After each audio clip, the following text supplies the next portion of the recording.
वासुदेवाय।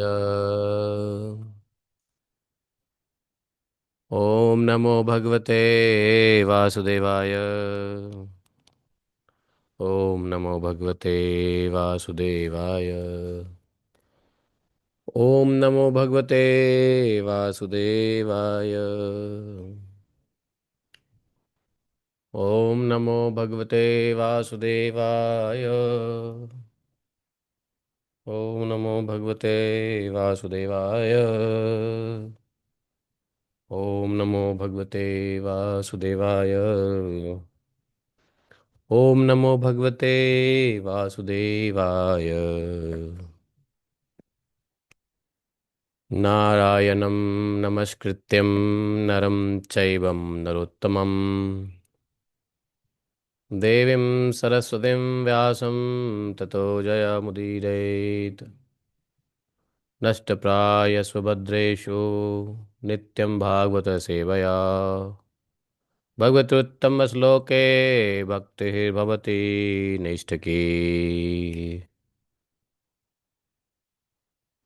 ॐ जन्मान्धस्य तन्वयादितरतः चार्थे स्वभिज्ञाश्वराट् तेने ब्रह्मद्यादिकवये मुह्यन्ति यत् सूर्यः तेजो वारिमृदां यथा विनिमयो यत्र त्रिसर्गो अमृषाम् धाम्नाय सदा निरस्तकुहकं सत्यं परमं धीमहि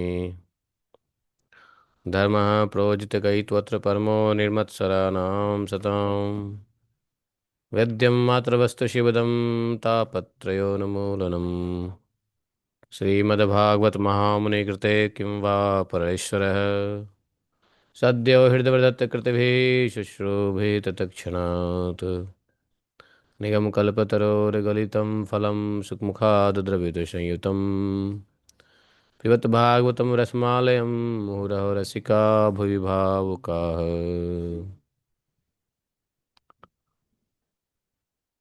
अहं सर्वस्य प्रभवो मत्तः सर्वं प्रवर्तते इति मत्त्वां भजन्ते मां बुधा भावा समन्विता मच्चित्ता मद्गतप्राणा बोधयन्तः परस्परं कथयन्तः मां नित्यं तुष्यन्ति च रमन्ति च तेषां सततयुक्तानां भजतां प्रीतिपूर्वकं ददामि बुद्धियोगन्तं येन मापुयान्ति ते तेषामेवानुकम्पार्थम् अहम् अज्ञानजं तमः नाशयात्मभावस्थो ज्ञानदीपेन भास्वता अहमेवासमेवाग्रे न अन्यत् सत्सत्परम् पश्चादमते तस्य युवशिष्येत स्वस्म्यहम् कृतेऽर्थं यत् प्रतीयेत न प्रतीयेत चात्मने तद्विद्यादात्मनो मायां यथा भासो यथा तमः यथा महान्ति भूतानि भूतेषु चावचष्यनु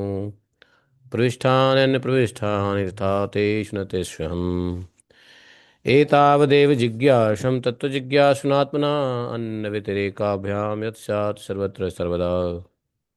हरे कृष्णा कृष्ण कृष्ण हरे हरे हरे राम राम राम हरे हरे। हरे कृष्णा कृष्ण कृष्ण हरे हरे हरे राम राम राम हरे हरे। बोले ग्रंथराज श्रीमद्भागवत महापुराण की जय। श्रील व्यासदेव भगवान की जय। श्रील सुखदेव गोस्वामी महाराज की जय। प्रभुपाद की जय। जय जय श्री राधे श्याम। हरे कृष्णा। तो आज हम लोग भगवान की महती कृपा से ग्रंथराज श्रीमद् भागवतम के तृतीय स्कंध के द्वादशो अध्याय का श्रवण मनन चिंतन स्मरण करेंगे। पठन पाठन। ठीक है।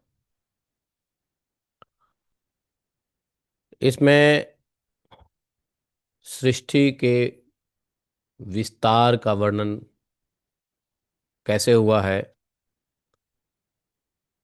वो मैत्रेय जी किसको दे रहे हैं? विदुर जी को। यह कथा हरिद्वार में चल रही है।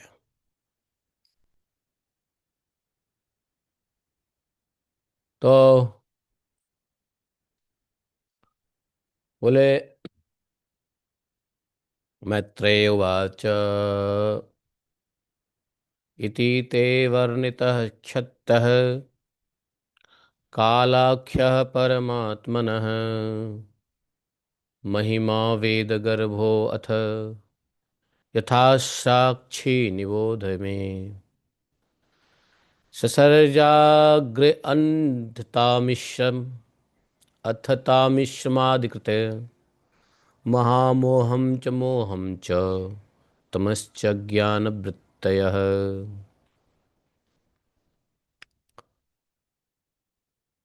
दृष्ट्वा पापीयसीं सृष्टिं ना आत्मानं बहवन्मन्यत भगवत ध्यानपूतेन मनशान्यां ततो सृजत।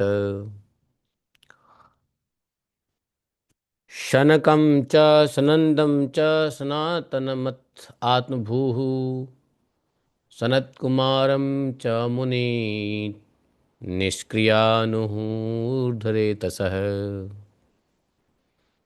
तान् बभासे स्वभुः पुत्रान् प्रजाः सृजत पुत्रकाः ततच्छे मोक्षधर्माणो वासुदेव परायणाः। सो अवध्यातः सुतैरेवं प्रत्याख्यातानुशासनैः क्रोद्धं दुर्विषहं जातं नियन्तुम् उपचक्रमे।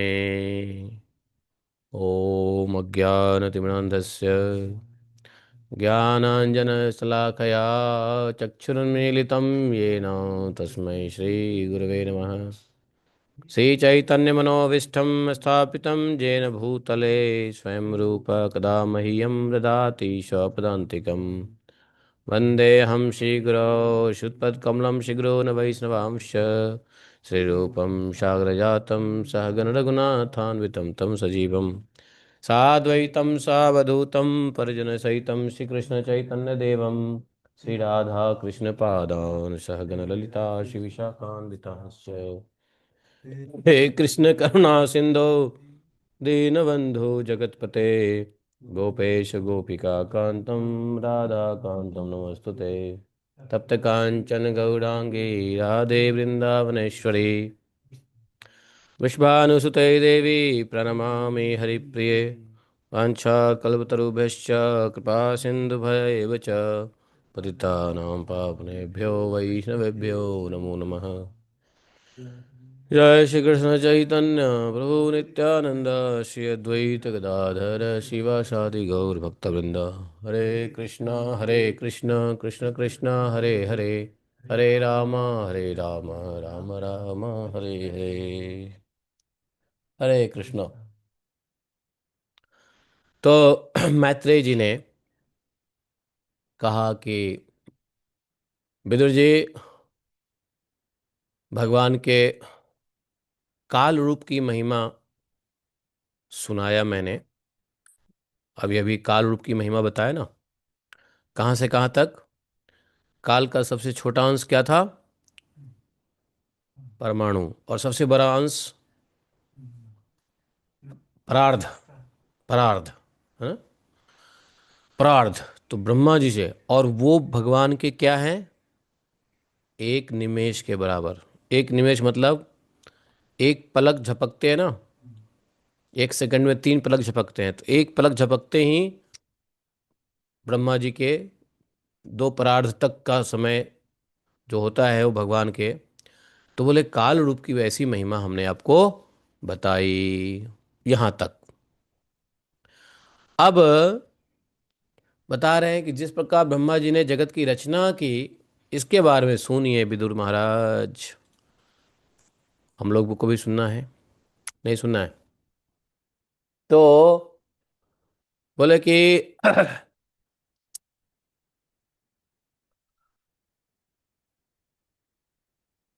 अब ब्रह्मा जी ने जो जगत की रचना की, कैसे की? तो उन्होंने सबसे पहले क्या बनाया? अज्ञान। ब्रह्मा जी ने अज्ञान ही पहले बनाया है। ये अज्ञान कौन से सर्ग में था? 10 सर्ग जो है, हम लोगों ने कल पढ़ा था ना, 10 सर्ग। तो 10 सर्ग में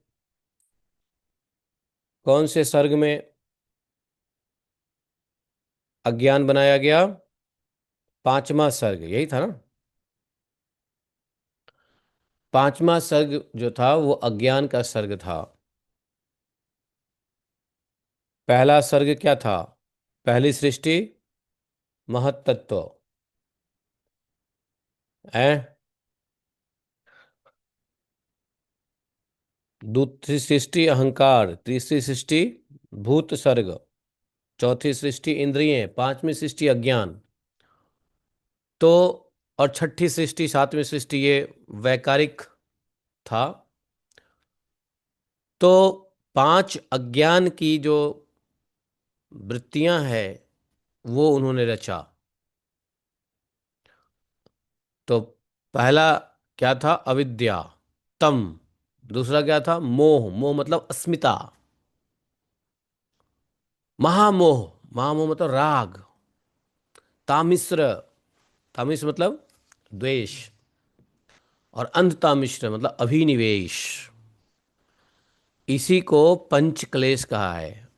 और क्लेश ही अज्ञानता है। अज्ञानता खत्म, ये 5 जो है क्लेश बताया है। तो अविद्या, अस्मिता, राग, द्वेष, अभिनिवेश। तो समझो कि ये क्या क्या है। तो पहले उन्होंने सबसे पहले अज्ञान की 5 वृत्ति बनाई। अब अब ये ब्रह्मा जी से पूछना पड़ेगा कि भैया अज्ञान की 5 वृत्ति ही पहले क्यों बनाई, और बनाने की जरूरत भी क्या थी बताओ? अविद्या, अस्मिता, राग, द्वेष, अभिनिवेश बनाने की जरूरत क्या थी? मत ना बनाते हैं भाई। अगर ये ना बनाते तो खेल कैसे होता? असुर ना आते तो भगवान कैसे लीला करते हैं? भगवान को जो थोड़ा सा अपने आयुध का प्रयोग करने की इच्छा होती है तो किस पे करेंगे? जब तक ये हम्म तो ये सब भगवान के लीला के लिए है। देखो ये सब हमारे लिए नहीं है। अज्ञानता हमारे लिए नहीं है, अस्मिता हमारे लिए नहीं है, मोह हमारे लिए नहीं है, द्वेष ये भगवान के लीला पुष्टि करने के लिए, भगवान की जो इच्छा है क्रीड़ा करने की, तो क्रीड़ा में ये चाहिए। भाई राक्षस भी तो चाहिए जो अविद्या में, अज्ञान में फंसे हो। नहीं तो सब ज्ञान ही हो जाएगा तो सब भगवान को आरती दिखाएगा। भगवान को आरती दिखाना ठीक है, लेकिन भगवान को सिर्फ आरती दिखाते रहोगे, लड्डू खिलाते रहोगे तो थोड़ी ना भगवान को अच्छा लगेगा। भगवान को थोड़ा सा लड़ने, और भगवान को थोड़ा सा, है ना, कुश्ती करने, भगवान को हर प्रकार का टेस्ट चाहिए ना, आनंद चाहिए। तो उसमें अविद्या भी आनंद ही देने के लिए है। ये अज्ञान जो है वो भगवान के ही लीला का के लिए है। लेकिन इससे प्रॉब्लम क्या होता है? हम फंस जाते हैं जीव। तो जब हम फंस जाते हैं तो उसी के लिए भगवान ज्ञान देने भी आ जाते हैं, क्योंकि चलो हमारे क्रीड़ा बस तुमने फंसा तो ज्ञान भी देंगे निकलने के लिए। तो ब्रह्मा जी ने अज्ञान की 5 वृत्तियां बनाई। ठीक है, क्या क्या बनाया?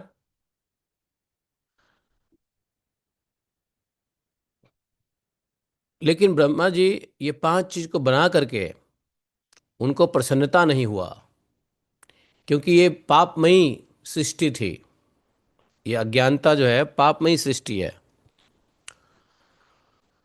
भाई। ये तम, मोह, महामोह, राग, तामिश्र, अंधतामिश्र, ये सब क्या है? ये सब पापमयी सृष्टि है। ब्रह्मा जी को बना तो दिया ब्रह्मा जी ने, लेकिन उनको प्रसन्नता नहीं नहीं हुई। तब क्या किया उन्होंने? भगवत ध्यान पूते न, है, उन्होंने भगवान का स्मरण किया, भगवान का ध्यान किया, अपने मन को पवित्र किया भगवान के ध्यान से, और दूसरी सृष्टि की रचना की। इस बार उन्होंने कौन सी सृष्टि की रचना की? सनक सनंदन सनातन सनत कुमार, ये निवृत्ति परायण ऊर्ध्वरेता, अर्थात संपूर्ण ब्रह्मचर्य पालन करने वाले मुनि उत्पन्न किए। ब्रह्मचर्य को ऊर्ध्वरेता भी कहते हैं, ब्रह्मचारी को ऊर्ध्वरेता भी कहते हैं। ऊर्ध्वरेता मुनि अर्थात ब्रह्मचर्य मुनि।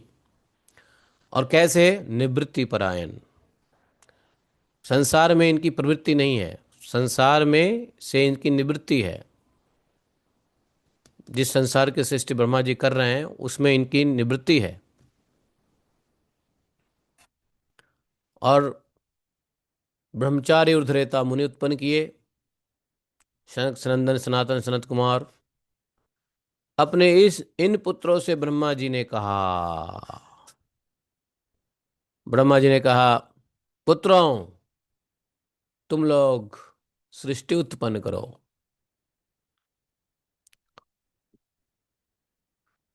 सृष्टि उत्पन्न करने के बाद कह तो दिया, लेकिन ये लोग जो चार सनत कुमार थे जन्म से ही मोक्ष मार्ग में प्रवृत्त थे, निवृत्त मार्ग में थे, और हमेशा जो मोक्ष मार्ग में रहेगा, निवृत्त मार्ग में रहेगा, वो भगवान का ध्यान करेगा। जो संसार से मतलब नहीं है तो किससे मतलब रखोगे? भगवान से तो मतलब रखना पड़ेगा। संसार प्रवृत्ति मार्ग है, और मोक्ष जो है निवृत्ति मार्ग है। तो ऐसे फॉलोअर्स थे, मोक्ष धर्म मोक्ष मार्ग निवृत्ति मार्ग के फॉलोअर थे, अनुसरण करने वाले थे सनत कुमार, भगवान के ध्यान में लगे ही रहते थे। इसलिए उन्होंने ऐसा करना नहीं चाहा। पिता ब्रह्मा से कह दिया, पापा जी, हमसे ना होगा। क्या? सृष्टि का निर्माण। है कि नहीं? पिताजी हमसे ना होगा, नहीं करना चाहा उन्होंने, क्योंकि उनको तो बस भगवान का ध्यान करने में आनंद आता है। ब्रह्मा जी को बड़ा असहाय क्रोध हुआ, बड़े क्रोधित हुए ब्रह्मा जी। समझे? किस लिए क्रोधित हुए? इसलिए कि मेरा पुत्र होकर के मेरा तिरस्कार कर रहे हैं, मेरी आज्ञा ना मान करके। पिता की आज्ञा नहीं मानना ही पुत्र के द्वारा पिता का तिरस्कार हो जाता है। इसलिए पिता लोगों ध्यान दो, ऐसी आज्ञा ना दो जो पुत्र ना मानने वाले हों, या पुत्र नहीं मान सकते हों, नहीं तो अपनी ही तिरस्कार होती है, अपनी फजीयत होती है कि नहीं? इसलिए आजकल गुरुओं को भी ध्यान दे करके किसी को कुछ कहना होता है, यदि ना माने तो अपनी तो होगी और अगले का भी गुरु अपराध लगेगा। हाँ, पिताजी की बात ना मानो तो ब्रह्मा जी ने देखा, देखो मेरी मेरी बात नहीं, मेरे प्रथम पुत्र ने मेरी बात नहीं मानी है, ऐसे कैसे? मेरा तिरस्कार कर रहा है। क्रोध हुआ, और रजोगुण में तो है ही, रजोगुण के लोगों को क्रोध अधिक होती ही है। उन्होंने उसे रोकने का प्रयत्न किया, कहा कि नहीं नहीं, तुम ऐसा नहीं कर सकते हो, तुमको करना ही पड़ेगा सृष्टि का निर्माण, तुमको शादी ब्याह करनी ही पड़ेगी, तुमको बच्चे पैदा करने ही पड़ेंगे संसार में, हैं, संसार को उत्पत्ति करनी पड़ेगी आपको। रोकने का प्रयत्न किया, नहीं नहीं, तुम मोक्ष मार्ग में मत जाओ, निवृत्ति मार्ग में मत जाओ, तुम हमारे पुत्र हो, हमें भगवान ने आदेश दिया है संसार रचना करने का, तुम मेरे कार्यों में सहयोग दो। पुत्र का धर्म है पिता के कार्यों में सहयोग देना। जो बिजनेस मैं कर रहा हूँ वही बिजनेस तुम करो। तुम अलग से क्यों बिजनेस करना चाहते हो? है कि नहीं? ब्रह्मा जी ने, देखो, यहाँ से एक शिक्षा ले लो कि जब पिताजी, जब परम पिता, आदि पिता, जगत पिता हैं, ब्रह्मा जी के प्रथम पुत्र ने ही आज्ञा नहीं मानी, तो आजकल के पिताजी यदि अपने उनके पुत्र आज्ञा नहीं मानते हैं तो दुखी नहीं होनी चाहिए। अरे जब ब्रह्मा जी जैसे पिता की आज्ञा नहीं मानी गई तो तुम कौन सी खेत की मूली हो भाई? काहे को इतना अभिमान कर रहे हो, मेरा भाई है, मेरा बेटा मेरा नहीं मानता, मेरा बेटा मेरा कहा नहीं मानता। अरे नहीं मानता तो खल्ली बल्ली तो भगवान का ध्यान कर। है कि नहीं? तो इसलिए ज़्यादा पिताओं को ज़्यादा कष्ट में नहीं रहना चाहिए कि भाई बेटा मेरी बात नहीं मानता। ब्रह्मा जी का भी पुत्र बात नहीं माना तो क्या फर्क पड़ता है उससे? हैं? तो बहुत सारे लोग तो इसी टेंशन में रहते हैं कि मेरा बेटा हाय हाय मेरा बात नहीं मानेगा, हाय हाय, हैं? और तकलीफ में रहते हैं कि बेटा बात नहीं मान लिया, बेटा नालायक हो गया। हालांकि ब्रह्मा जी का ये बेटा तो बहुत लायक थे, लेकिन ब्रह्मा जी के कार्य के लिए नालायक हो गए। ब्रह्मा जी ने, ब्रह्मा जी का जो अपना कार्य है, बिजनेस है, तो बिजनेस के लिए नालायक है। ब्रह्मा जी का बिजनेस है संसार सृष्टि करना, वो नहीं करना चाहते हैं, तो ब्रह्मा जी के कार्य के लिए नालायक है। वैसे तो बहुत बड़े निवृत्ति मार्ग, मोक्ष मार्ग, भगवत मार्ग, भगवान के भक्ति में चला गया, इस्कॉन में ब्रह्मचारी बन गया, तो क्या फर्क पड़ता है? अच्छी बात है। इस्कॉन में ब्रह्मचारी बन जाता है, हरे कृष्ण में आ जाता है, ब्रह्मचारी बन जाता है, तो माताएं कंप्लेंट करती है पुलिस में जाके, मीडिया में जाके कि मेरा बेटा नालायक हो गया। तो ये ब्रह्मा जी की तरह ही कुछ है। नालायक हुआ नहीं है, लेकिन उनके लिए, उनको उनकी इच्छा की पूर्ति नहीं कर रहा है, इसलिए नालायक है।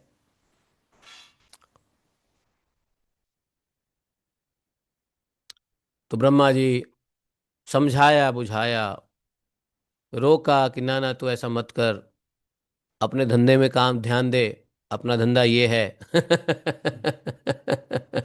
क्रोध हुआ, रोका, नहीं माने, बहुत बहुत बुद्धि लगा लिया, बहुत रोकने पर भी उन्होंने बात नहीं मानी। देखो, समझे? क्रोधम दुर्विषम जातम नियंतुम उपचक्र में, प्रत्या आख्यात अनुशासन नहीं, ऐसे समझाया है, लेक्चर दिया। सुतः एव, सुत मतलब अपना बेटे को, हम्म, समझे? क्रोधम दुर्विषहम जातम नियंतुम उपचक्र में। तो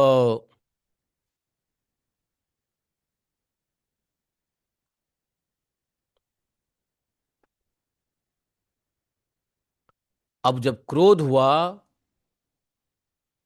तो क्रोध में उनकी भ्रिकुटी तन गई। अपने बुद्धि से ब्रह्मा जी ने सोचा भी कि नहीं, क्रोध नहीं करेंगे, कोई बात नहीं है, लेकिन फिर भी न चाहते हुए क्रोध आ गया। रजोगुण में तो है ही।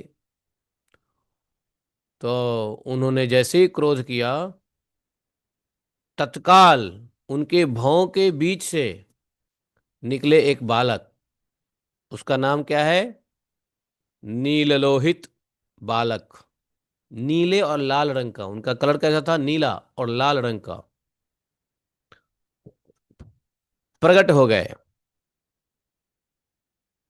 अब वो जब प्रकट हुए तो बालक रोए, रो करके ब्रह्मा जी से कहा, नामानि कुरु मेधात स्थानानि च जगद्गुरु, सवै रुदतो देवानाम पूर्वजो भगवान भव। रोते हुए, बिलखते चिल्लाते हुए उन्होंने कहा कि हे विधाता, हे जगतपति, मेरा नाम बताइए और मेरा रहने का स्थान बताइए। रो रो कर कहा, रोते हुए। तब ब्रह्मा जी ने उस छोटे से नन्हे से नील लोहित बालक के मुख से जब यह बात सुनी तो उन्होंने कहा कि सुनो, तुम्हारा नाम क्या होगा, सुनो।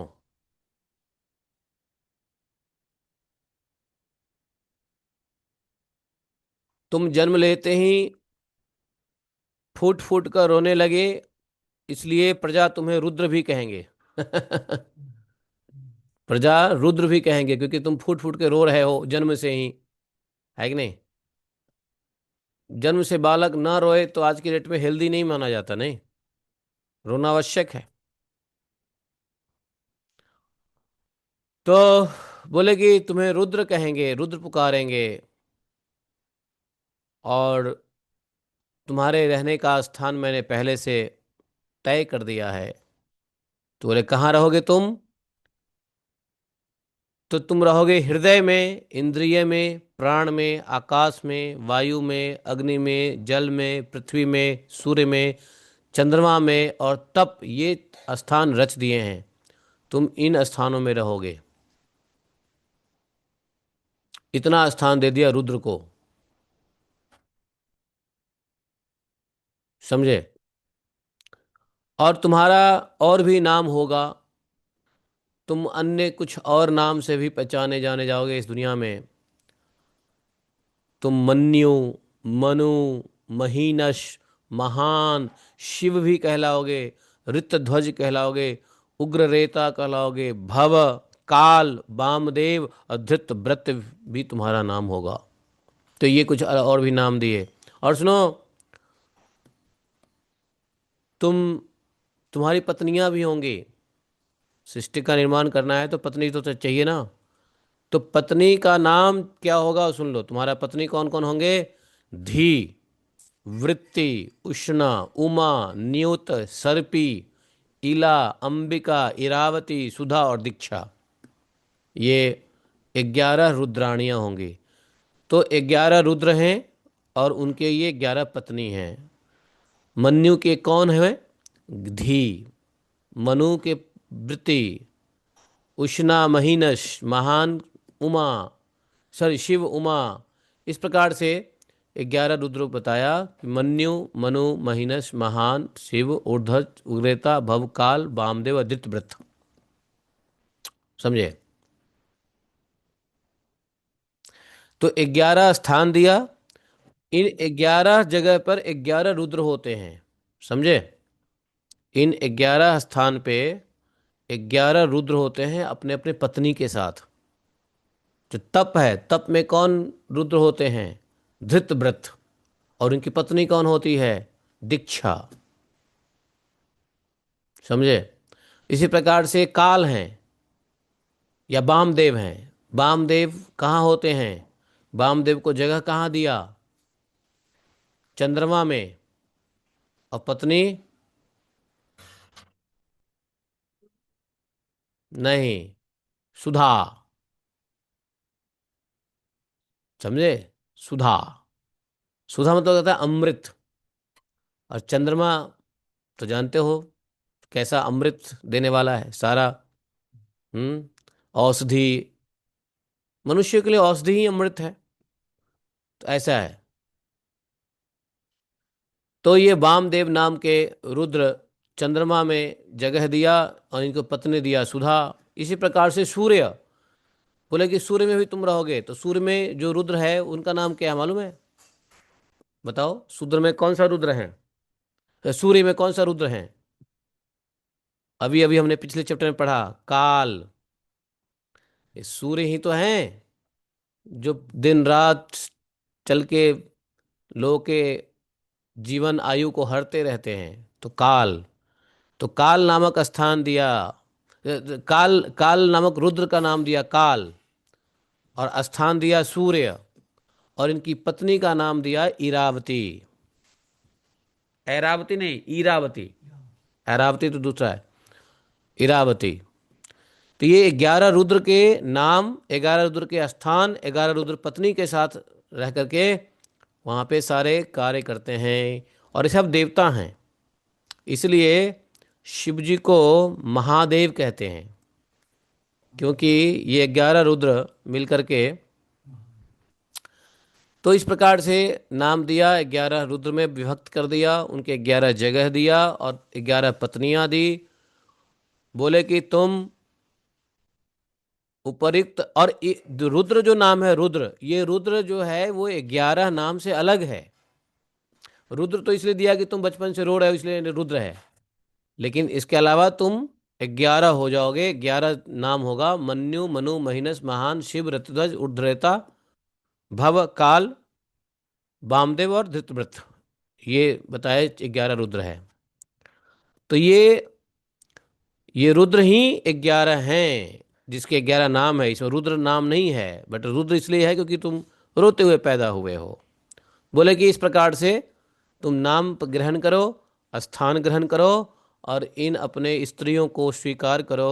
और एक काम करो बेटा, तुम कृपया करके प्रजा का उत्पन्न करो, क्योंकि तुम प्रजापति हो। हैं? प्रजापति के पुत्र प्रजापति होता है ना। हैं? ब्रह्मा का पुत्र प्रजापति, ब्रह्मा जी प्रजापति हैं तो वो प्रजापति होंगे। तो इस प्रकार से जो है ना,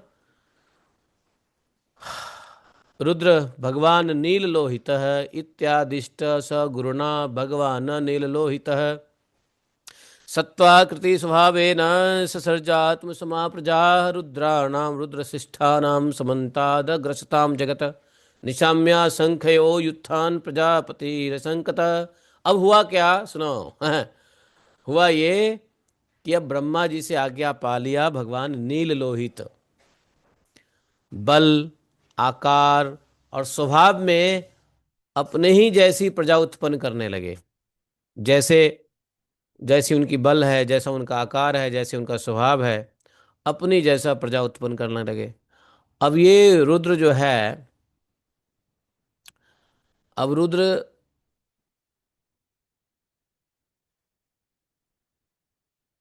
कौन से ये रुद्र का जो अवतार है, ये स्वयं भगवान के तमोगुण का अवतार है। तो तमोगुण में क्या होता है? व्यक्ति रोता रहता है। तमोगुण वाला व्यक्ति खुश नहीं रहेगा, रोएगा, तो रोंदू रहता है। खुश रहने वाला व्यक्ति तो सतुगुणी होता है, हमेशा स्माइलिंग, हैप्पी, हंसते रहना, मुस्कुराते रहना, ही हु हा। लेकिन फालतू का नहीं है, पागल की तरह नहीं हंसना, ऐसे नहीं है। मुस्कुराते रहना, प्रसन्न रहना, ये ये सत्वगुण का लक्षण है। रोना, रोते रहना, भोंदू बने रहना, ये तमोगुण का लक्षण है। तो इसलिए रोते हुए उत्पन्न हुए। है कि नहीं? तो फिर यहाँ हुआ क्या? मनुष्यों के अंदर भी जब तम व्याप्त होता है तो रोता है। जब तम तम मतलब क्या? अज्ञानता। जब तम होता है तो क्या होता है? रोएगा। है कि नहीं? ये 5 जो अज्ञानता है ना, जिसमें तम है, मोह है, महामोह है, यही सब था ना जी। है तम। तो जब तम होता है, तम मतलब अविद्या। तो ये अज्ञान के 5 लक्षण है, जिसमें अविद्या है, तम। तो तम में व्यक्ति क्या होगा? रोएगा। मोह में व्यक्ति रोता है। महामोह में आहा फूट फूट के रोता है। और द्वेष में तो छाती पीट पीट के रोता है, हाय हाय मेरे पड़ोसी को मिल गया, मेरे को नहीं मिला है, मेरे जेठ के बेटा को ये हो गया, मेरे को नहीं मिला। तो ये जो होता है तामिश्र है द्वेष। द्वेष में लोग छाती पीट के रोता है। और अंधता मिश्र अभिनिवेश। अभिनिवेश में क्या होता है? सर पीट के रोता है। अभिनिवेश में सर पीट कर रोता है, मालूम है? और द्वेष में छाती पीट कर रोता है ना? तो इस प्रकार से जो है रुद्र जो है तमोगुण को लेकर के उत्पन्न हुए हैं, भगवान ही हैं। भगवान हर गुणों में ही है, हर गुण को स्वीकार करते हैं भगवान। हैं? नहीं तो गुण, एक गुण कहेगी कि वाह आप सतगुण में तो आ गए, रजोगुण में कौन क्यों नहीं आए? तो लो रजोगुण में भी आ गया। तमोगुण वाला कहेगा कि मेरे में क्यों नहीं आए? तो भगवान सबको संतुष्ट करते हैं, सभी गुणों के अंदर घुस जाते हैं। तो इन्होंने क्या किया? अपने जैसे उत्पन्न हुए रुद्रों की असंख्य युद्ध बनाकर सारे संसार को भक्षण करते देख ब्रह्मा जी को बड़ी शंका हुई। अब चूंकि ये तमगुण में है तो जितना इनकी उत्पत्ति हुई वो तमोगुणी हो गए।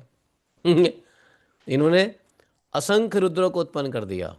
रुद्र गण जिसे कहते हैं रुद्र गण, उसमें क्या क्या बनाया इन्होंने, भूत प्रेत पिशाच राक्षस यक्ष, ये सब बना लिया है। इस सब को बना दिया रुद्र ने। अब जैसे वो हैं वैसे ही ये सब, ये सब क्या है, तमो तमो तमो तमो तमो योनि है। तो भगवान रुद्र को देखा ब्रह्मा जी, अरे बाप रे ये क्या कर रहा है ये, जो जिसको बनाया ना वो संसार को ही भक्षण कर रहा है, कोई हुआ ही कर रहा है, कोई वायु पी रहा है, कोई अग्नि की लेर पी रहा है, कोई कुछ कर रहा है कुछ कर रहा है, बड़े उल्टे सीधे काम कर रहे हैं। अरे ये क्या, आगे से कैसे बनेगा काम। रुद्र जी ने कहा सुनो, ए सूर्यश्रेष्ठ, तुम्हारी प्रजा तो अपनी भयंकर दृष्टि से मुझे और सारी दिशाओं को भी भस्म कर डालती है। मैंने ऐसी सृष्टि रचना के लिए नहीं कहा, ये तो विध्वंसी सृष्टि रचना कर दी तुमने। रुको रुको रुको रुको, तुम अब रचना मत करो, छोड़ दो, तुमसे ना होगा। उधर उधर सनकादिक ऋषि ने कह दिया पिताजी हमसे ना होगा। अब यहाँ ब्रह्मा जी कह रहे रुद्र को ना तुमसे ना होगा।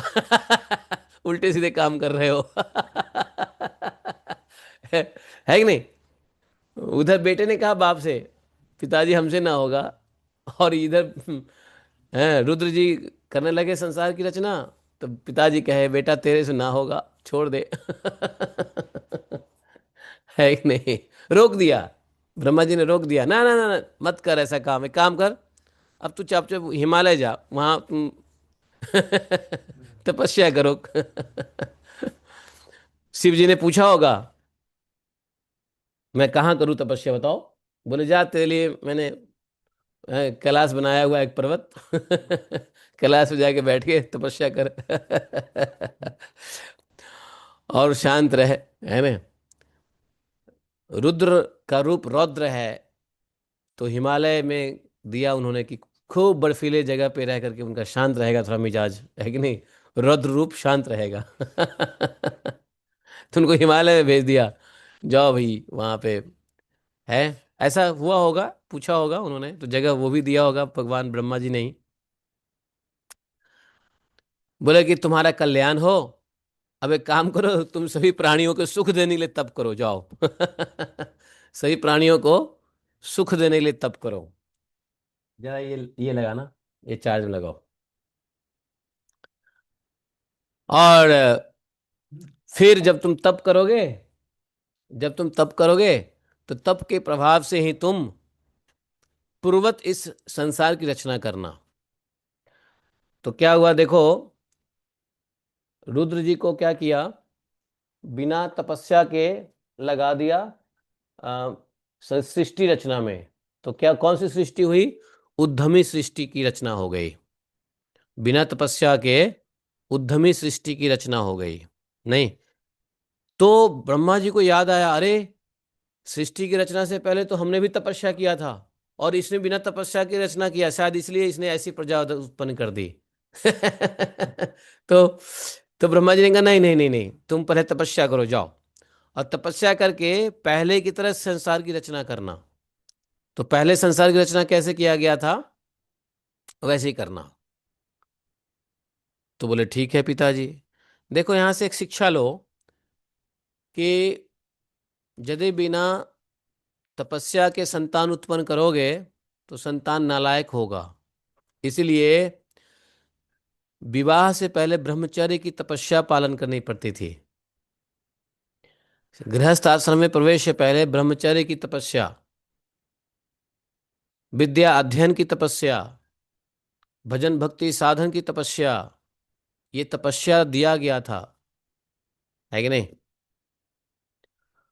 अब बिना विद्या अध्ययन तप तप किए हुए, बिना गुरुकुल में रह करके तप किए हुए, बिना ब्रह्मचर्य के तप से, बिना मंत्र ध्यान गायत्री साधना के तप बिना किए यदि बच्चा पैदा करेंगे तो संसार में क्या होने वाला है, रास्कल ही पैदा होने वाला है। भूत प्रेत ही पैदा होते हैं, और बात में आजकल भूत प्रेत ही पैदा हो रहे हैं। नहीं, इसलिए सृष्टि के निर्माण के लिए, बच्चा उत्पन्न करने के लिए पहले तपस्या करो। इसलिए 25 साल की आयु जो है वो, पहले 20-25 साल की आयु में ब्रह्मचर्य, विद्या अध्ययन, गुरु के आदेश, गायत्री साधना, ये सब तपस्या रूप में उनको, बच्चों को रहना पड़ता था। अब बच्चों को तपस्या देते नहीं है, तपस्या करवाते नहीं है, है कि नहीं? तो क्या पैदा करेंगे? रास्कल ही पैदा करेंगे ना, भूत पिशाच ही पैदा करेंगे, रुद्र की तरह। है, तो ये सब बहुत इंपॉर्टेंट है। तो जिस बालक ने, एक बताऊं, जिस बालक ने 25 वर्ष ब्रह्मचर्य का पालन किया, 25 नहीं तो कम से कम 20 साल ही कर लो। आजकल 20 साल तक ब्रह्मचर्य रहना मुश्किल हो जाता है। तो 20-25 साल तक जिसने ब्रह्मचर्य धारण कर लिया, और उस ब्रह्मचर्य धारण करने के साथ यदि उसको थोड़ी सी भी आध्यात्मिक ज्ञान मिला, तो वह बालक पूरे जीवन में असफल नहीं हो सकता है कि नहीं? चाहे मेटेरियली हो, चाहे स्पिरिचुअली हो, चाहे लौकिक हो, अलौकिक हो, सामाजिक हो, राजनीतिक हो, बहुत जरूरी है। और पूरा संसार अगर थोड़ा बहुत ठीक ठाक चल रहा है ना, इसी वजह से ठीक ठाक चल रहा है कि 20-25 साल तक ब्रह्मचर्य करके लोग थोड़ा तपस्या करते हैं, विद्या अध्ययन करते हैं, तो काम के हैं। वरना अगर ऐसा नहीं करेंगे तो उत्पात ही होंगे, है कि नहीं? उत्पाती संतान उत्पन्न होगी। यहाँ पे ब्रह्मा जी को याद आ गया, अरे इसको हमने तपस्या नहीं करने को कहा। पैदा, एक तो रोते हुए पैदा हुआ था, ऊपर से कह दिया शादी कर ले। हैं, पत्नी दे दी हमने, इसको घर भी दे दिया रहने के लिए, और इसका इसका नाम भी दे दिया, और इस तपस्या तो किया नहीं इसने। तो भगवान ब्रह्मा जी ने कहा, नहीं नहीं, ठहर ठहर ठहरो भाई, तुम एक काम करो, छोड़ो, तुम जगत कल्याण के लिए पहले तपस्या करो, और तप करके उस तप के प्रभाव से तुम सृष्टि का निर्माण करना बेटा। अभी तुमसे नहीं होगा पहले की तरह, क्योंकि तपस्या करोगे तो स्मरण शक्ति आ जाएगी, पहले किस प्रकार की तुमने सृष्टि की रचना की, तो तुम करना, ठीक है? बोला ब्रह्मा जी ने कहा, तप तप आतिष्ठ भद्रम ते सर्वभूत सुखावहम। हैं, तपसैव यथा पूर्वम दृष्टा विश्वम इदम भवान। भवान मतलब आप तप से क्या करेंगे? आपको पूरा सृष्टि का कैसे आपने पहले निर्माण किया था, हैं, सृष्टा विश्वम इदम भवान, आपको याद आ जाएगा। हाँ, तपसैव, तपस्या से, तपस एव, तपस एव, तप से ही आपको ये ज्ञान मिलेगा कैसे पहले की रचना किया था, और करोगे। क्यों पिताजी, तप की क्या आवश्यकता है? रुद्र ने पूछा, पिताजी तप की क्या आवश्यकता है? तो ब्रह्मा जी ने कहा कि बेटा, तपस एव परम ज्योति भगवानम अधोखजम।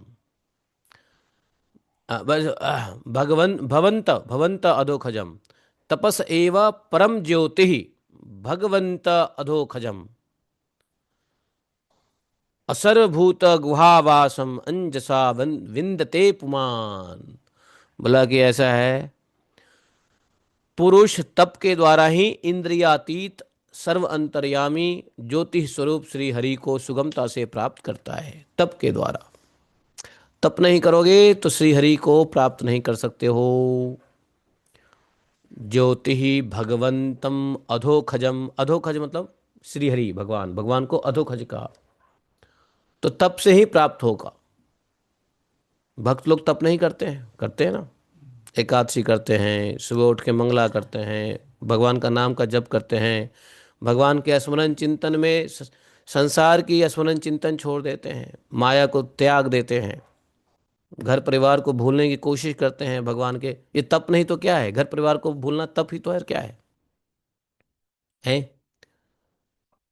इसलिए है, भगवत चिंतन के लिए बहुत जरूरी है कि संसार का चिंतन छोड़ो, संसार का चिंतन नहीं करना चाहिए। भगवत चिंतन में संसार का चिंतन नहीं करना चाहिए। लेकिन लोग बाग संसार की चिंतन बहुत करता है। आजकल फोन आ गया है, इंटरनेट आ गया है, व्हाट्सएप आ गया है, तो डेली डेली बेटा से बात, बेटी से बात, है ना, बिना बात किए तो रहते ही नहीं है। तो भगवान के प्रति ध्यान नहीं रहेगा, फिर तो बेटा बेटी में ही दिमाग लगा रहेगा, बेटा का बेटी में, बेटे का माँ बाप में, माँ बाप का बेटे बेटी में। अरे जब आप कहते हो तुम्हें माता च पिता तुम्हें, तुम्हें बंधु च सखा तुम्हें, तो संसार से क्या लेना देना है। अरे कभी हो गया, महीना 2 महीने में एक बार बात हो गया, हाय हेलो ठीक है। और बात भी होती है तो लंबी लंबी होती है लोगों की, 1 1 घंटे बात करेंगे। अच्छा बेटा कैसा, अच्छा बेटा वैसा, अच्छा बेटी ऐसा, अच्छा बेटी वैसा। ये बड़ा टेंशन है, बहुत डेंजर है। और ये ज़्यादा से ज़्यादा बात करने के चक्कर में बेटी अपने ससुराल वाले से कट जाती है, अपनी माँ के पास ही चिपकी रहती है। ससुराल वाला क्या कर रहा है पता ही नहीं चलेगा उसको। उसका अटैचमेंट माँ से बनी रहती है जीवन भर, सास से बनती नहीं है, जो उसका आगे के है। तो ये बड़ा टेंशन है। ये भी तपस्या है, ये छोड़ देना, आजकल बेटे बेटियों से बात कम करना भी तपस्या है। बहुत बड़ी तपस्या है आधुनिक युग में। आजकल तो है, किचन में खाना बना रहे हैं, मम्मी आज तू क्या बनाई है, आज तो मैं मटर पनीर बना रही हूँ, तू क्या बनाई है, कोफ्ता, मलाई कोफ्ता है। अच्छा बेटी ऐसा करना, थोड़ा उसमें ये डाल देना है, तो उससे टेस्ट बढ़ जाएगा। बताओ, ऐसी ऐसी बातें होती रहती है। हे भगवान, है। है, बताओ। नारायण नारायण नारायण। खत्म.com है।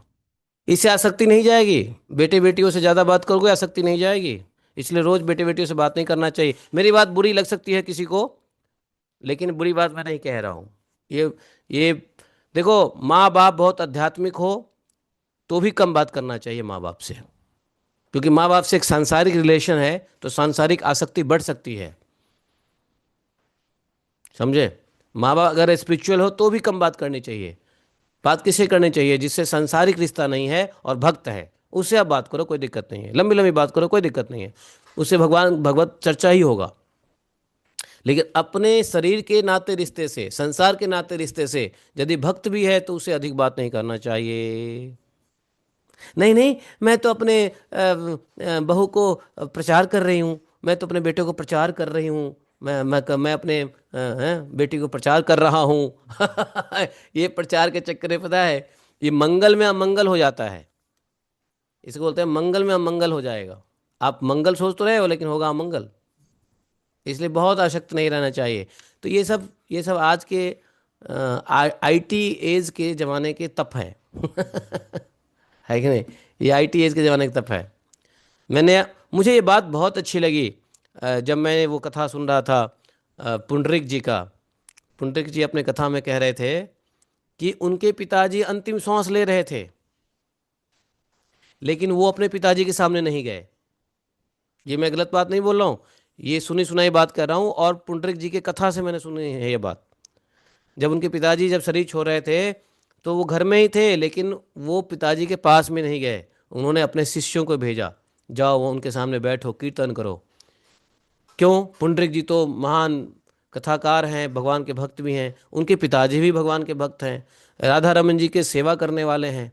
लेकिन पुंडरीक जी ने एक बात कही, बहुत अच्छी बात ये थी कि माना कि वो भी भक्त हैं, पिता भी भक्त है, पुत्र भी भक्त है, लेकिन यदि अंत समय में उनको कहीं शारीरिक संबंध का ध्यान हो गया, ये मेरा बेटा है, तो दोबारा उनको बेटा बन के आना पड़ेगा। इसलिए पुंडरीक जी अंतिम समय में भी पिताजी के पास नहीं गए। अब लगा कि पिताजी शरीर छोड़ने वाले हैं, तो वो उनके पास नहीं गए, उन्होंने अपने शिष्यों को भेजा और उन्होंने वहाँ पे कीर्तन करवाया। और पिताजी को जो है ना, क्योंकि अंत समय में अपने अपने रिलेटिव्स से के पास रहना ही नहीं चाहिए, क्योंकि वो आपको दोबारा से उसी चेतना में भगाएगा, डालेगा। तो ये बात पुंडरीक जी की कथा से मुझे बहुत अच्छी लगी। हमने देखो क्या बढ़िया इंटेलिजेंट कथाकार हैं, मुझे बहुत अच्छा लगा। तो इस कथा को मैं कई बार इस बात को आप लोगों को बता चुका हूँ। बताओ, और आप लोग ये कथा सुन भी सकते हो, ऑनलाइन डालो, Pundarik ji story at the time of his father's death, ऐसा डालोगे तो कथा उनका आ भी जाएगा आप लोग वो यूट्यूब पे। मैं सुन रहा था, जबकि ये कथा मैं तो लाइव सुना हुआ हूँ। वो यहाँ पे राधा कुंड पे कथा कर रहे थे, पिछले से पिछले साल 2 साल पहले यहाँ पे आए थे कथा करने। तो गलती से एक दिन मैं चला गया, और एक दिन बैठ करके गलती से ही गया, क्योंकि मैं सोचा कि चलो सुनते हैं क्या कह रहे हैं, ऑनलाइन बहुत सुन लिया, ऑफलाइन सुन लेते हैं। तो ऐसे ही पूरा हॉल खचाखच भरा हुआ था, पंडाल, जहाँ चप्पल जूता रखे थे ना मैं वहीं पे बैठ गया, क्योंकि और जगह था ही नहीं। तो वहाँ पर सुना, तो 1 घंटे में उन्होंने ये कथा सुना दिया कि ऐसे ऐसे हमने अपने पिताजी के, हमें बहुत अच्छा लगा। तो लोग सोचते हैं कि कल्याण हो रहा है पिता से पुत्र से बात करके, इसलिए बहुत अधिक बात नहीं करनी चाहिए, बात शॉर्टकट कर लेनी चाहिए। हाँ, कथा सुन लो, कोई दिक्कत नहीं है, लेकिन अधिक बातचीत, ये तपस्या है, ये इंद्रियों की तपस्या है, ये आसक्ति छोड़ने की तपस्या है। और जब तक इसको नहीं छोड़ेंगे, यहाँ ब्रह्मा जी कह रहे हैं, भगवंतम अधोखजम प्राप्त नहीं हो सकते हैं, श्री हरि सुगमता से प्राप्त नहीं हो सकते हैं, है कि नहीं। मैत्रेय जी कहते हैं, जब ब्रह्मा जी ने ऐसी आज्ञा दी, एवं आत्म भुवा आदिष्ट परिक्रम्य गिराम पतिम। तो रुद्र ने कहा ठीक है। उन्होंने ब्रह्मा जी के आज्ञा को शिरोधार्य किया, और फिर उनकी अनुमति लेकर और उनके परिक्रमा करके, ब्रह्मा जी की परिक्रमा करके रुद्र चले गए कहाँ पर, हिमालय में। समझे, हिमालय में चले तपस्या करने। और तपस्या करने के बाद क्या किया, तपस्या करने के बाद क्या किया, वो तपस्या किया, और इधर ब्रह्मा जी ने भी आगे सृष्टि का उत्पत्ति की। तो भगवान ने, ब्रह्मा जी ने जो सृष्टि की उत्पत्ति की, अब उन्होंने 10 पुत्र उत्पन्न किए। कितने, 10 पुत्र। ये 10 की संख्या बड़ा गजब है। हाँ, इधर ब्रह्मा जी ने 10 पुत्र उत्पन्न किए, उधर भगवान कृष्ण ने भी सभी पत्नियों से 10-10 उत्पन्न किए। 10, 10 का नंबर बड़ा लक्की नंबर है क्या, कैसा है। अच्छा, गुरु जी जो गायत्री, तुमको गायत्री मिला है, कितनी गायत्री करनी पड़ती है, कितने बार करते हो, एक एक मंत्र कितने बार करना पड़ता है। हाँ, कितने कितने में करते हो, 10 करना पड़ता है ना। हाँ, 10 करना पड़ता है। तो एक गायत्री 10 बार करनी जपनी पड़ती है कि नहीं। ऐसे कितने गायत्री मिले हैं, 7 गायत्री मिलते हैं, 9 गायत्री कैसे मिल गया तुमको, हैं। अरे 7 गायत्री मिलती है, 9 कहाँ से मिल गया तुमको। अच्छा, ठीक है, कोई बात नहीं, कोई बात नहीं। इस्कॉन में 7, प्रभुपाद जी ने 7 दिया, 7 गायत्री दिया। प्रभुपाद जी को भी तो 7 ही मिली थी उनके गुरु जी से, तुमको 9, 2 कहाँ से जोड़ दिया। अच्छा, तो एक गायत्री मंत्र जो होता है उसको 10 बार ही जपने को कहते हैं। अच्छा, भगवान ने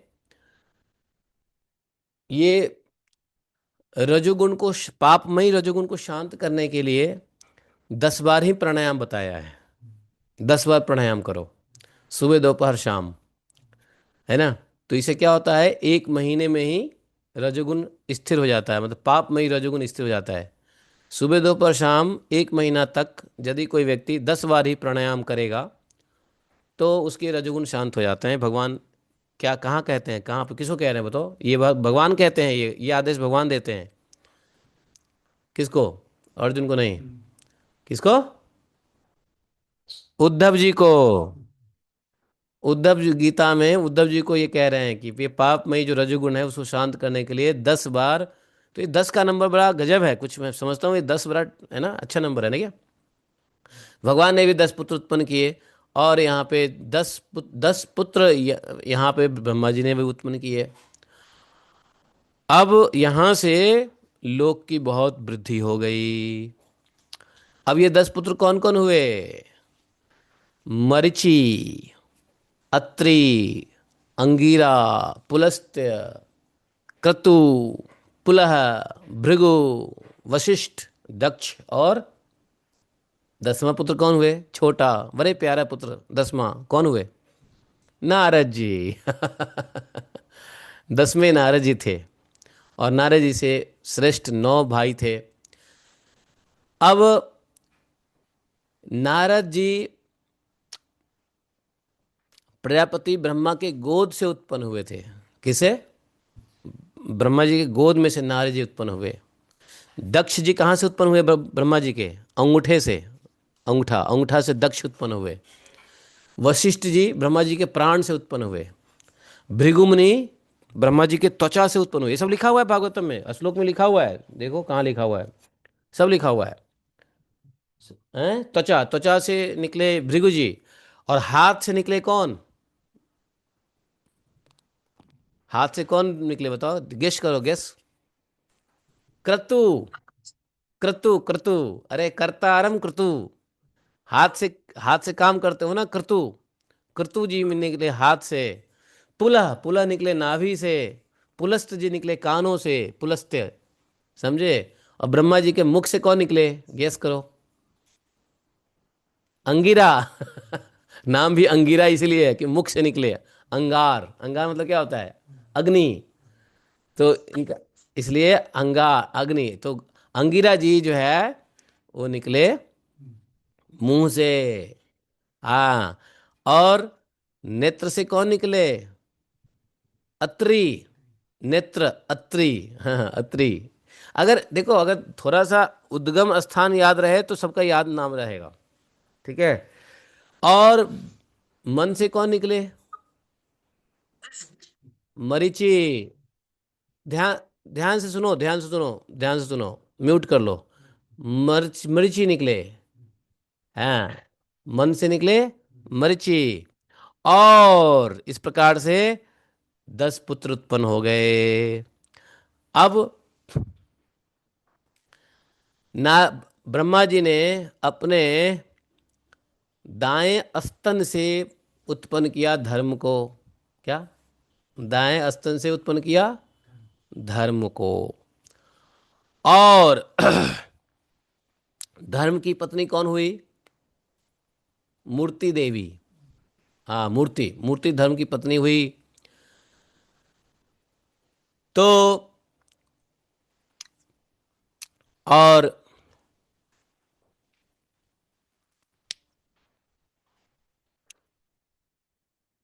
और इसी धर्म और मूर्ति से स्वयं भगवान नारायण अवतीर्ण हुए। और ब्रह्मा जी के पीठ से, हाँ, नारायण अवतीर्ण हुए, उनके पीठ से अधर्म का जन्म हुआ। तो तो धर्म और मूर्ति से नारायण, और नारायण की पीठ से अधर्म, और उससे संसार को भयभीत करने वाला मृत्यु उत्पन्न हुआ। इसी प्रकार ब्रह्मा जी के हृदय से काम उत्पन्न हुआ। काम, काम को जन्म दिया। भौं से क्रोध, क्रोध निकले। निचले होठ से लोभ। मुख से वाणी की अधिष्ठात्री देवी सरस्वती। हृदय से काम तो निकला। लिंग से क्या निकला? समुद्र। गुदा से क्या निकला? पाप का निवास स्थान निरति। निरति, राक्षसों का अधिपति। छाया से देवहूति के पति भगवान कर्दम जी उत्पन्न हुए, छाया से। और इस तरह सारा जगत, जगत कर्ता ब्रह्मा जी के शरीर और मन से उत्पन्न हुआ। ध्यान दो। तो ये जो 6 ऋषि हुए, 9 हुए, 9, 10 में तो गए नारद जी। नारद जी ठहरे ब्रह्मचारी। बाकी 9 ने जो है ना आगे सृष्टि की रचना किया। छाया, कर्दमो, यज्ञे, देवहूत्या पति प्रभु। देवहूति के पति कर्दम जी छाया से उत्पन्न हुए।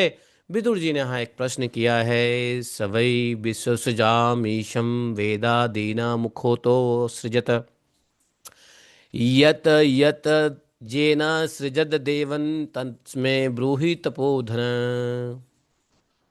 विदुर जी ने कहा कि मैत्रेय जी, ब्रह्मा जी की कन्या सरस्वती बड़ी ही सुकुमारी और मनोहर थी। विदुर जी को कहा कि मैत्रेय जी कहे विदुर जी को कि ब्रह्मा जी की जो कन्या सरस्वती, तो सरस्वती कहाँ से उत्पन्न हुआ था? ब्रह्मा जी कौन से अंग से सरस्वती उत्पन्न हुआ? मुख से। तो बोले कि ये जो ब्रह्मा जी की कन्या थी, बड़ी सुकुमारी मनोहर थी, और हमने सुना है, मैत्रेय जी कह रहे हैं हमने सुना है कि एक बार ब्रह्मा जी ने उसी सरस्वती को देख करके काम मोहित हो गए थे। हालांकि देखो वो स्वयं वासनाहीन थी, सरस्वती वासनाहीन थी, सरस्वती के अंदर कोई वासना नहीं, लेकिन ब्रह्मा जी काम मोहित हो गए। उन्हें ऐसा अधर्ममय मन मनोरथ को देखते हुए, संकल्प करते देख, उनके पुत्र मरीचि और जितने पुत्र हैं सभी ऋषियों ने उन्हें समझाया। कहा पिताजी, आप समर्थ हैं, फिर भी अपने मन में उत्पन्न हुए काम के वेग को न रोककर पुत्री गमन जैसा दुस्तर पाप करने का संकल्प कर रहे हैं। हम्म। इसमें पुत्री गमन का पाप नहीं लगेगा आपको? हाँ, यत्तम दुहितरम गच्छेत निगृझा जंगमम प्रभु। ये तो बड़ा गड़बड़ मामला है। ऐसा तो आपसे पहले किसी भी ब्रह्मा ने नहीं किया, न आगे कोई ब्रह्मा करेगा। बोला हे जगत गुरु, आप जैसे तेजस्वी पुरुष को भी ऐसा काम शोभा देता है क्या? क्योंकि आप लोगों के आचरणों का अनुसरण करने से ही तो सारा संसार का कल्याण होता है। जिन भगवान ने अपने स्वरूप में स्थित इस जगत को अपने ही तेज से प्रकट किया, उन्हें नमस्कार किया, इसमें वे ही धर्म की रक्षा कर रहे हैं, कर सकते हैं न। और भी बहुत तरीके से ऋषियों ने ब्रह्मा जी को समझाया, ब्रह्मा जी के पुत्रों ने ही, जो 10 पुत्र हैं, मरीचि, वशिष्ठ, ये सब सबने समझाया। मैं बताऊंगा कि ब्रह्मा जी ने ऐसा क्यों किया। ब्रह्मा जी, ये भी एक लीला है, ये भी भगवान का लीला है। सरस्वती के अपने कन्या के ऊपर ही काम मोहित हो गए ब्रह्मा जी, तो इसका भी एक कारण है। इस संसार में कुछ भी बिना कारण का होता ही नहीं है, सब में भगवान की लीला ही चल रही होती है। इसका भी बताऊंगा क्यों ब्रह्मा जी के साथ ऐसा हुआ, क्यों किया। उसको समझने के बाद ही आपको ब्रह्मा जी के बारे में दृष्टिकोण अच्छा हो जाएगा। तो समझाया बुझाया और ब्रह्मा जी बड़े लज्जित हुए, समझ गए अपने ऋषि पुत्रों की बात, और बड़े लज्जित हुए। और लज्जा से क्या किया मालूम है? ब्रह्मा जी ने वहीं पे शरीर त्याग कर दिया। और जब शरीर त्याग किया तो उस घोर शरीर को किसने ले लिया? दिशाओं ने ले लिया। वही कोहरा हुआ जिसे अंधकार भी कहते हैं। तो अंधकार बन गया वो। कोहरा भी एक प्रकार का कोहरा क्या है? दिखता नहीं है, जो ना दिखे अंधकार है। तो वही कोहरा बन गया, उसको अंधकार भी कहते हैं। तो ब्रह्मा जी का शरीर ही है अंधकार, कोहरा। तो ब्रह्मा जी ने अपने शरीर को त्याग दिया। ब्रह्मा जी ने बहुत बार शरीर त्यागा है, और जब जब शरीर त्यागा है, ब्रह्मा जी को शरीर को किसी ने ले लिया है, तो उसको दिशाओं ने ले लिया है। सभी दिशाएं में कोहरा और अंधकार छाता है ना, वो ब्रह्मा जी का काम पीड़ित शरीर है, जिसको ब्रह्मा जी ने छोड़ा है। इसलिए अंधकार में व्यक्ति भ्रमित हो जाता है। एक बार ब्रह्मा जी सोच रहे थे कि मैं पहले की तरह सब ठीक ठाक, पहले की तरह मैं व्यवस्थित तौर से मैं रचना करूंगा संसार का। ब्रह्मा जी ऐसा सोच रहे थे। उसी समय उनके मुंह में 4 वेद प्रकट हुए, मुख से 4 वेद प्रकट हुए। और 4 वेद के साथ साथ उपवेद, न्यायशास्त्र, होता, उद्गाता, अध्यु और ब्रह्मा, इन इन चार ऋतुजों के कर्म, यज्ञ का विस्तार, धर्म के चरण और चारों आश्रम तथा उनकी वृत्तियां, ये सब ब्रह्मा जी के मुख से उत्पन्न हो गया। विदुर जी ने पूछा कि महाराज, ये ब्रह्मा जी ने अपने मुख से वेद को रचा, तो इन्होंने अपने मुख से कौन सी वस्तु उत्पन्न की, ये तो बताइए। मैत्री जी ने कहा, देखो विदुर जी कि ब्रह्मा जी ने अपने पूर्व, दक्षिण, पश्चिम, उत्तर मुख से चार वेद, तो पूर्व से कौन सा वेद बोला? ऋग्वेद। दक्षिण से यजुर्वेद, पश्चिम से सामवेद और उत्तर मुख से अथर्ववेद की रचना की। और इसी क्रम से शस्त्र, शस्त्र मतलब होता कर्म, इज्जा, अर्घ्यु का कर्म, स्तुति स्तोम, उद्गाता का कर्म, प्रायश्चित ब्रह्मा का कर्म, इन चारों की रचना की। और इसी प्रकार आयुर्वेद, चिकित्सा शास्त्र, धनुर्वेद, शस्त्र विद्या, गंधर्व वेद, संगीत शास्त्र और स्थापत्य वेद, शिल्प कला, इन चार उपवेदों को भी क्रमशः उन्होंने, तो ब्रह्मा जी के पूर्व से निकला आयुर्वेद मुख से, पूर्व मुख से, और दक्षिण मुख से धनुर्वेद, पश्चिम मुख से गंधर्व वेद और उत्तर मुख से स्थाप्य वेद, शिल्प विद्या, यहां से ये उपवेद, तो वेद निकला, वेद के बाद उपवेद भी निकला, तो ये सब उपवेद कहलाता है। इसलिए आयुर्वेद उपवेद है, धनुर्वेद उपवेद है ना, गंधर्व वेद भी उपवेद है, स्थापत्य कला भी उपवेद है, शिल्प कला, आर्किटेक्ट, ये भी उपवेद है। और फिर ब्रह्मा जी ने अपने चारों मुख से इतिहास पुराण रूप पांचवा वेद बनाया। तो उसको क्या बोलते हैं? स्मृति। तो ये तो श्रुति हो गया, स्मृति, इतिहास पुराण पांचवा वेद बनाया, इतिहास पुराण को। और इसी क्रम से षोडशी, उकत, चयन, अग्निष्टोम, आप्तोरयाम, अतिरात्र, वाजपेयी, गोसव, ये दो दो याग भी उनके, ये आठ जो है ना, एक मुख से दो दो याग निकले। दान, विद्या, तप, सत्य, ये धर्म के चार पद और वृत्तियों के चार आश्रम भी अपने इन्हीं मुखों से प्रकट किया। सावित्र, प्रजापत्य, ब्रह्म, बृहत, ये चार वृत्तियां ब्रह्मचारी की है। सावित्र, प्रजापत्य, तो देखो सावित्र क्या है? सावित्र बोलते हैं जो उपनयन संस्कार होता है ना, तो उपनयन संस्कार के बाद गायत्री दीक्षा होती है।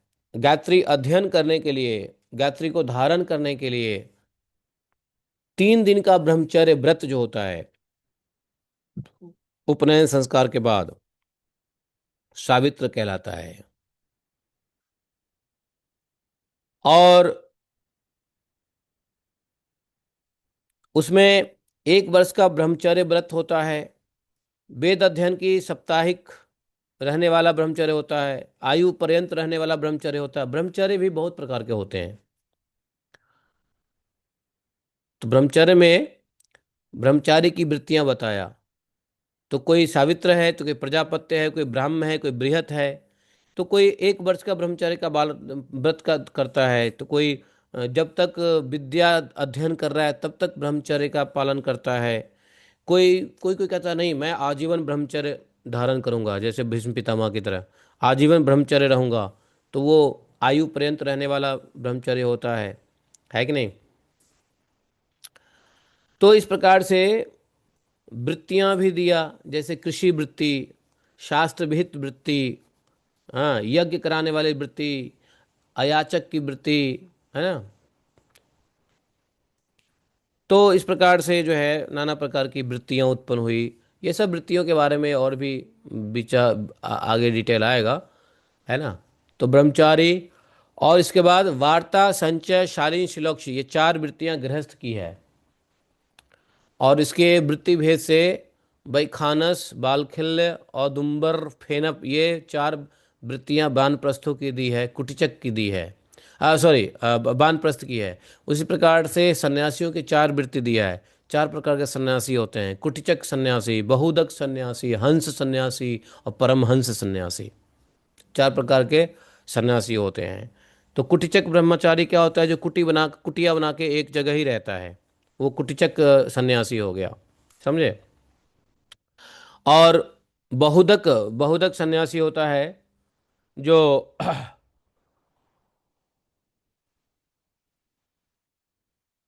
प्रचार करता है, प्रचार, है कि नहीं? इस प्रकार से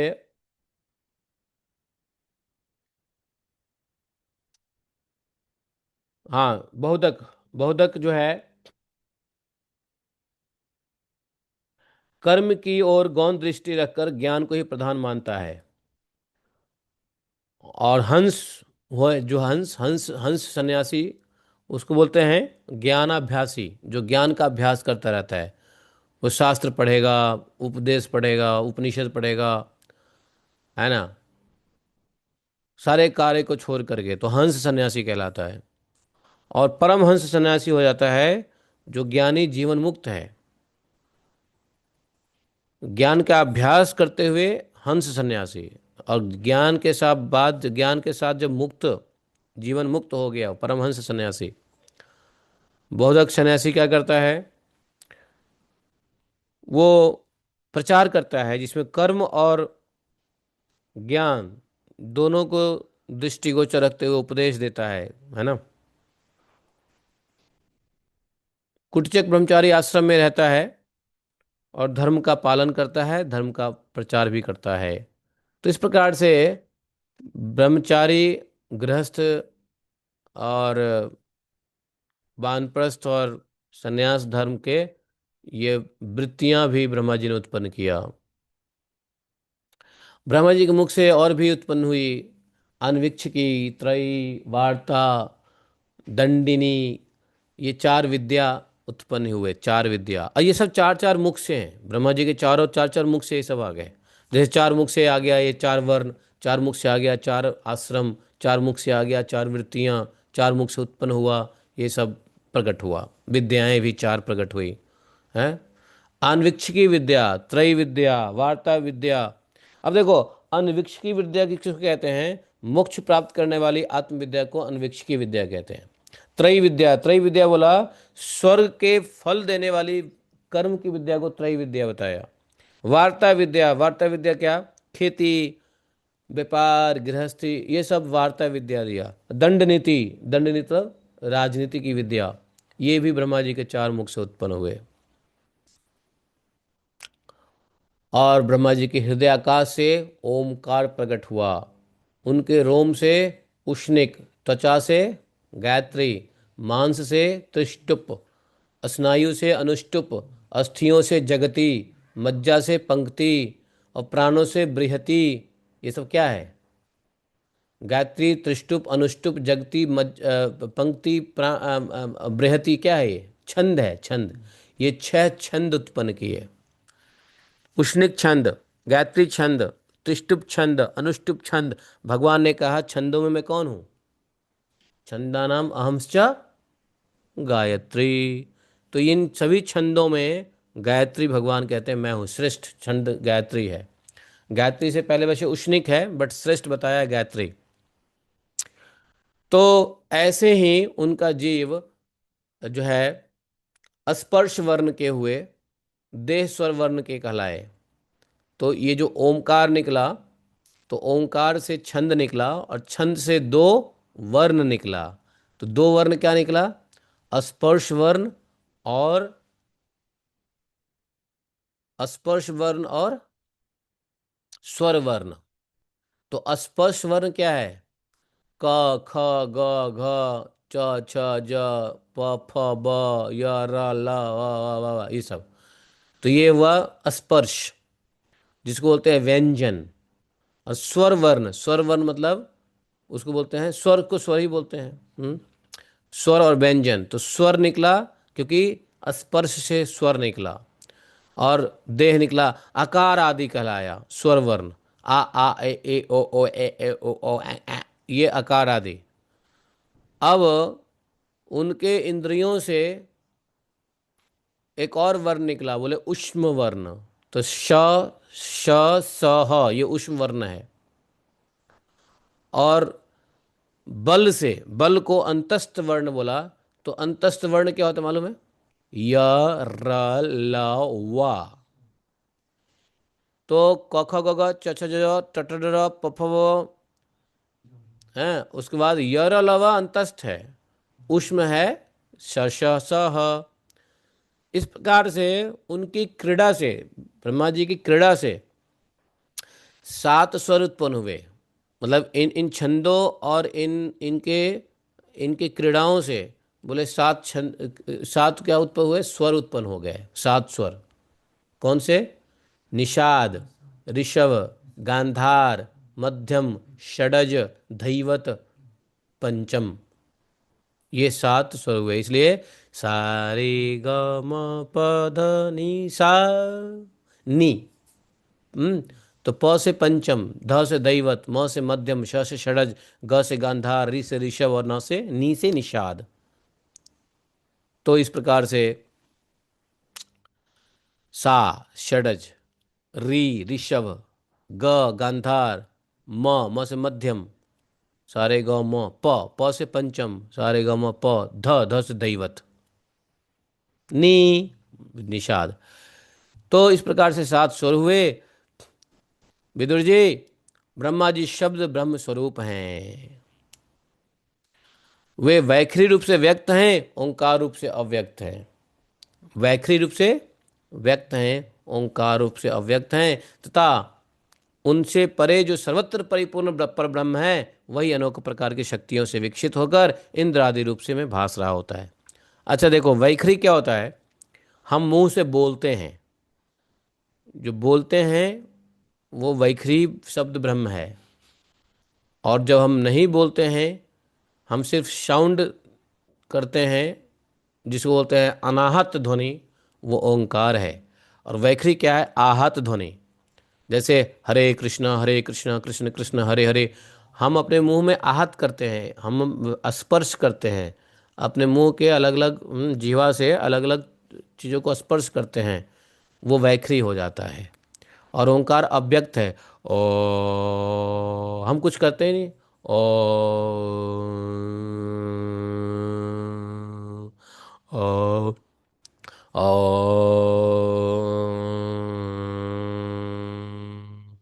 मतलब हमारा जीवा किसी से टच होता ही नहीं है कि नहीं? ये क्या हो गया? बोले ओंकार अव्यक्त है। बोले कि ये दोनों शब्द ब्रह्म स्वरूप ही है। एक वैखरी है, एक ओंकार है, परिपूर्ण पर ब्रह्म है सर्वत्र। वही अनेकों प्रकार की शक्ति से विकसित होकर इंद्र आदि रूपों में भास रहा होता है। विदुर जी, ब्रह्मा जी ने पहला कामासक्त शरीर से, जिससे कोहरा बनाया, छोड़ने के बाद दूसरी शरीर धारण की। ब्रह्मा जी ने एक शरीर छोड़ दिया, कौन सा शरीर? कामासक्त शरीर। उसे कोहरा बना, अंधकार बना। और जब वो शरीर छोड़ा, दूसरा शरीर धारण किया।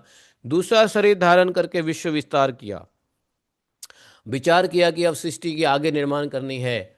वे देख चुके थे कि मरीचि आदि ऋषियों से भी सृष्टि का विस्तार अधिक नहीं हुआ। उन्होंने देखा कि हमारे पूर्व शरीर से जो 10 ऋषि उत्पन्न हुए, उसमें से एक तो ब्रह्मचारी निकल गए, नारद जी, और बाकी से भी अधिक सृष्टि का विस्तार नहीं हुआ। तो मन ही मन पुनः चिंता करने लगे। ब्रह्मा जी दूसरे शरीर में आए, फिर से चिंता करने लगे। सोचे, अहो, बड़ी आश्चर्य की बात है, मैंने इतना प्रयत्न किया फिर भी प्रजा की वृद्धि नहीं हो रही है। लगता है इसमें दैव कुछ विघ्न डाल रहा है। जिस समय यथोचित क्रिया करने वाले ब्रह्मा जी इस प्रकार दैव के विषय में विचार कर ही रहे थे, उसी समय उनके शरीर 2 भाग में हो गया। उनका शरीर क्या हुआ? तो दूसरा शरीर है, दूसरे शरीर में सोच ही रहे थे कि लगता है दैव ने ही कुछ ऐसा गड़बड़ कर रखा है। तो उन्होंने क्या किया?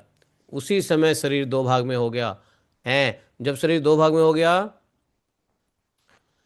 तो क ब्रह्मा जी का नाम है, उन्हीं से विभक्त होने के कारण शरीर को काय कहते हैं, काय। समझे? और उनके विभागों से एक स्त्री पुरुष का जोड़ा उत्पन्न हुआ। एक जो अलग हुआ शरीर, उसमें से एक स्त्री हुआ, दूसरा पुरुष हुआ। उनमें जो पुरुष हुआ, ब्रह्मा जी के जो शरीर स्प्लिट हुए, तो जो पुरुष हुआ वो मनु हुए। और दूसरे शरीर से जो स्त्री उत्पन्न हुई स्प्लिट होने से, वही शत्रुपा हुई। तो मनु शत्रुपा ब्रह्मा जी के दूसरे शरीर से स्प्लिट होने से हुआ। समझे? और वहां से क्या हुआ? मैथुन धर्म, स्त्री पुरुष संभोग से प्रजा की वृद्धि होने लगी। बाकी ये सब कितने, ये सब जो शनकादिक है, रुद्र हैं और 10 ऋषि हैं, ये सब किसके पुत्र हैं? मानस पुत्र है, ब्रह्मा जी के मानस पुत्र कहलाते हैं, है ना, मन से उत्पन्न हुए। और ये जो शरीर से उत्पन्न होने वाले में यहाँ से शुरू हो गया। अब वही सेकंड जो शरीर ब्रह्मा जी का था, वही दो भाग में बट के शत्रुपा और मनु हुए, और यहाँ से स्त्री पुरुष संभोग की उत्पत्ति हुई। हे विदुर जी, यही मनु शत्रुपा के दो पुत्र थे। क्या? प्रियव्रत और उत्तानपाद। समझे?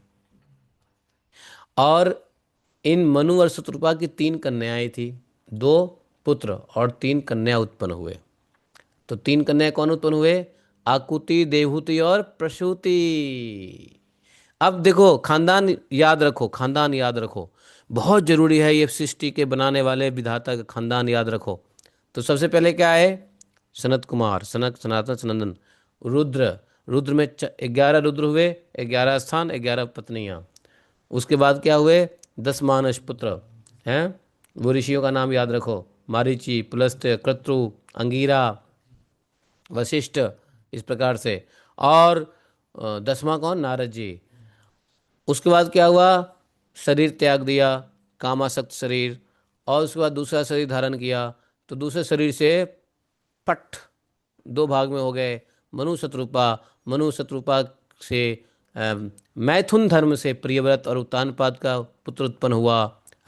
यहाँ आकुति और देवहूति प्रसूति 3 कन्या उत्पन्न हुई। मनु जी ने, मनु ने आकुति का विवाह किससे किया? रुचि से। मनु जी ने आकुति का विवाह किया रुचि प्रजापति से।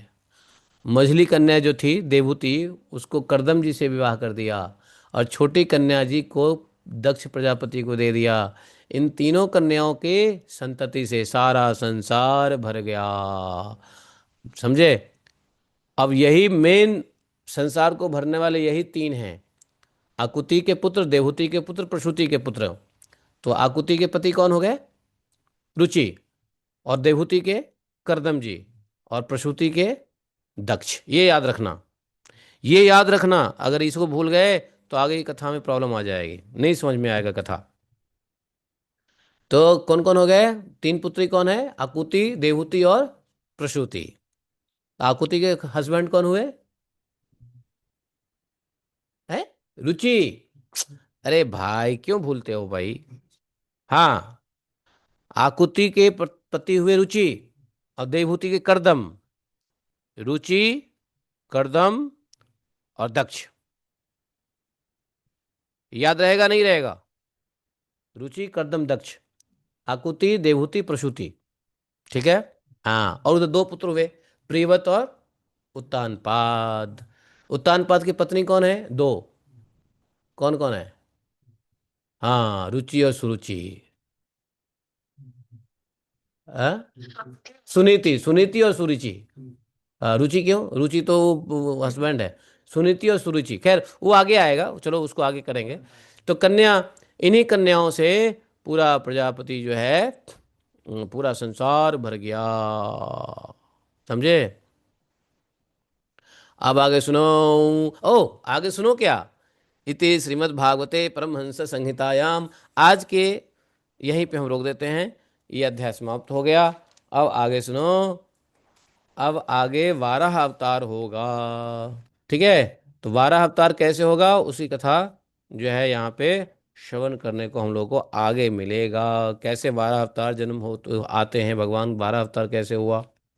तो 13वां अध्याय जो है हम लोग कल पढ़ेंगे। आज 12वें अध्याय में मनन करो कि किस प्रकार से ब्रह्मा जी की उत्पत्ति हुई, ब्रह्मा जी ने कैसे शब्द बनाए, कैसे उपवेद दिया, वेद दिया, धर्म, वर्ण, वृत्ति दिया। वृत्ति मतलब क्या? कार्य। भाई वृत्ति तो जीवन को पालन करने के लिए वृत्ति है। तो जीवन को पालन करने के लिए वृत्ति आता है, तो सबसे पहला वृत्ति क्या दिया ब्रह्मा जी ने? यही सब बताया है। जैसे सावित्र, प्रजापत्य, बृहत, हैं इस प्रकार से, निष्क्रिय, बहुदक, हंस, वैष्णव, वालखल्य, औदुम्बर। तो वार्ता, संचय, शालीन, सिलक्षण, ये सब वृत्ति दिया किसको? गृहस्थ को दिया वार्ता, संचय, शालीन, सिलक्षण। ब्रह्मचारी के वृत्ति दिया, कार्य दिया, सवित्र, प्रजापत्य, ब्रह्म, बृहत, इस प्रकार से वानप्रस्थ का दिया, सन्यासियों का दिया। सब चार चार चार चार अपने मुखों से प्रकट किया ब्रह्मा जी ने। उसके बाद शब्द का भी उत्पत्ति हुई, है ना। व्यंजन, स्वर, अंतस्थ और उष्ण, ये चार प्रकार के शब्द, अक्षरों का उत्पन्न किया है ना ब्रह्मा जी ने। उसके बाद छह छंदों का उत्पत्ति किया है। अनुष्टुप छंद, और गायत्री छंद, और बृहति छंद, और पता नहीं कौन कौन से छंद है, त्रष्टुप छंद, उष्णिक छंद, ये सब छंद दिया। उसके बाद ब्रह्मा जी ने ओमकार, दो प्रकार के, एक बैखरी और दूसरा ओंकार, है ना। ये दो प्रकार के शब्द दिए हैं। और ये सब सृष्टि निर्माण हो रहा है, नहीं। उपवेद में क्या क्या दिया? आयुर्वेद, गंधर्व, धनुर्वेद और स्थापत्य वेद, जिसको शिल्प कला कहते हैं, आर्किटेक्ट। तो ये सब ब्रह्मा जी ने दिया। ब्रह्मा जी ने पहला शरीर छोड़ा, दूसरा शरीर ग्रहण किया, दूसरे शरीर से आ गए मनु शत्रुपा, उनसे दो पुत्र, तीन पुत्रियां। तीन पुत्रियां के पुत्रियां जो कन्या हैं, उनको विवाह कर दिया रुचि, करदम और दक्ष जी से। आगे हम लोग पढ़ेंगे कल। आज के लिए इतना ही। मनन करो ब्रह्मा जी के कार्यों में। ठीक है। बोलिए ग्रंथराज श्रीमद् भागवत महापुराण की जय। शिला प्रभुपाद की जय। जय जय श्री राधे। एकम शास्त्रम देव की पुत्र गीतम, एको देवो देव की पुत्र एव, एकम मंत्र शतशनामानि यानि कर्मापि तस्य देवस्य सेवा। त्वमेव माता च पिता त्वमेव, त्वमेव बन्धुश्च सखा त्वमेव, त्वमेव विद्या द्रविणं त्वमेव, त्वमेव मम सर्वदेव देवः। कृष्णाय वासुदेवाय हरे परमात्मने प्रणतक्लेशनाशाय गोविंदाय नमो नमः। हे कृष्ण करुणा सिंधु दीनबंधु जगतपते, गोपेश गोपिका कांतम राधा कांतम नमोस्तुते। तप्त कांचन गौरांगी राधे वृंदावनेश्वरी, वृषभानुसुते देवी प्रणमामि हरिप्रिये। वाञ्छाकल्पतरुभ्यश्च कृपा सिन्धुभैव च पतितानां पावनेभ्यो वैष्णवेभ्यो नमो नमः। जय श्री कृष्ण चैतन्य प्रभु नित्यानंदा, श्री अद्वैत गदाधर श्रीवासादि गौर भक्तवृंदा। हरे कृष्णा कृष्ण कृष्ण हरे हरे, हरे राम राम राम हरे हरे। धन्यवाद। तो अब हम लोग पढ़ेंगे भगवान के सीधे लीला।